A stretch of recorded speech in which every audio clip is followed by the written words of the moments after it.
আর অলৌকিক নিদর্শন। কিন্তু তিনি অত্যন্ত মোলায়েম হৃদয়ের মানুষ ছিলেন। সারা দিন আল্লাহর ইবাদতে মশগুল থাকতেন, মানুষের সাথে কোমল আচরণ করতেন, অসহায়দের সাহায্য করতেন এবং মানুষকে মূর্তি পূজা সহ সকল প্রকার পূজা অর্চনা ছেড়ে দিয়ে এক এবং অদ্বিতীয় আল্লাহকে অনুসরণ করার, তাকে সিজদা করার পরামর্শ দিতেন। তিনি সকলকে বলতেন, আল্লাহ ব্যতীত পৃথিবীতে আর কোন স্রষ্টা নেই, ইবাদতের উপযুক্ত তিনি সব, তিনি আমাদের রব। এরই মধ্যে হুদ আলাইহিস সালাম যখন জানতে পারেন বাদশাহ সাদ্দাদ পুরো বিশ্বময় নিজের কর্তৃত্ব স্থাপন করেছেন, এমনকি নিজেকে খোদা বলে দাবি করেছেন, হুদ আলাইহিস সালামের কানে এই তথ্য যাওয়ার পরে তিনি একদিন রাজ দরবারে এসে সকল প্রটোকল ভেঙে, এমনকি সাদ্দাদের রাজ দরবারের কয়েকজন প্রহরীকে বেদম পিটিয়ে রাজ দরবারের ভিতরে সরাসরি সাদ্দাদের সিংহাসনের সামনে চলে গেলেন। গিয়ে তিনি অত্যন্ত ক্রোধান্বিত হয়ে বলতে লাগলেন, সাদ্দাদ, আমি শুনতে পাচ্ছি তুমি নাকি নিজেকে খোদা দাবি করছো। এত বড় সাহস তোমাকে কে দিল?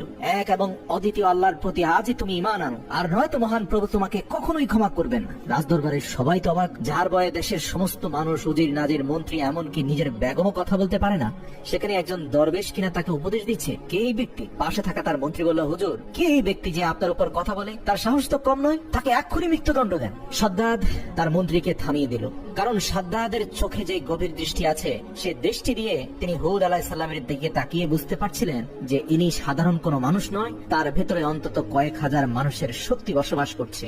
এখানে তার সাথে ঝামেলা না করে কৌশল অবলম্বন করতে হবে। তবে যাই হোক, তার প্রভুত্ব অস্বীকার করায় সাদ্দাদ অত্যন্ত ক্ষিপ্ত হয়ে উচ্চ স্বরে হযরত হুদ আলাইহিস সালামকে গর্জন করে বলে উঠল, তোমার আল্লাহকে কেন মানতে যাব?